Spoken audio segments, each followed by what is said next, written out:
Daniel Kritenbrink, the nominee for U.S. Assistant Secretary of State for East Asian and Pacific Affairs, has described China as Washington's biggest geopolitical test.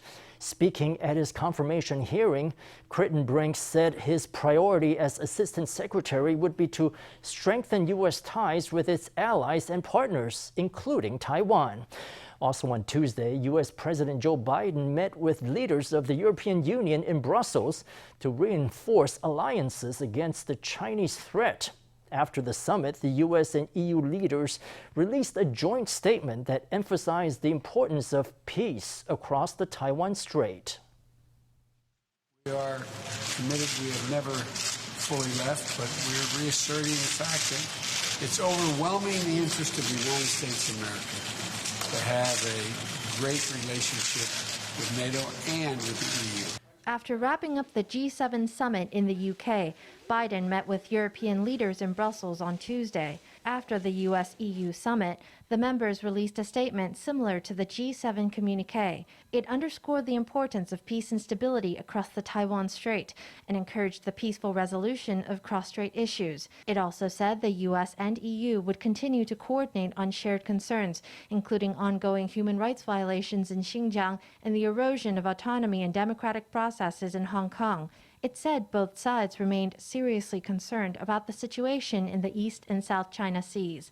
Meanwhile, in the U.S. Senate, the Taiwan issue also took the stage. During his confirmation hearing, Kritenbrink emphasized the U.S. commitment to Taiwan. Is crystal clear to me, Senator, is the United States commitment, rock solid commitment to meeting our obligations under the Taiwan Relations Act. As Beijing's aggressive and bullying behavior vis-a-vis Taiwan grows, I think that our response has to be calibrated by our long-standing One China policy based on the Taiwan Relations Act, the 3 joint communiques, and the 6 assurances to Taiwan that has ensured cross-strait stability. Kritenbrink underscored the importance of Taiwan-U.S. relations, saying the U.S. would further develop its robust ties with its democratic partner, Taiwan. He also stressed that Washington would remain committed to its obligations to support Taiwan's self-defense under the Taiwan Relations Act.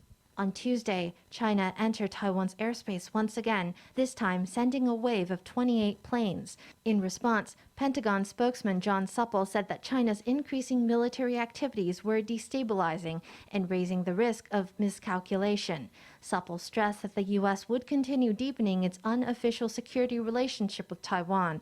During his confirmation hearing, Kritenbrink also addressed China's military aggression. They have stated that their long-term goal is reunification. Are deeply concerned by the increase in aggression and harassment and coercion that we have seen directed at Taiwan. The United States has made available to the authorities on Taiwan more than $30 billion in arms sales since 2009. I think that for Western countries, the importance of Taiwan is rising. On the one hand, everyone sees that the Chinese threat to Taiwan is growing fast. Taiwan's defense of freedom and democracy has been acknowledged by the international community. But what's more important is that we hope that these countries can take concrete actions to help Taiwan and maintain peace and stability in the region. With the threat looming, the U.S. is cooperating with its allies to counter Beijing. Kritenbrink says the U.S. will continue to carry out its commitments under the Taiwan Relations Act and the 6 assurances to maintain peace in the Taiwan Strait and support Taiwan's self-defense.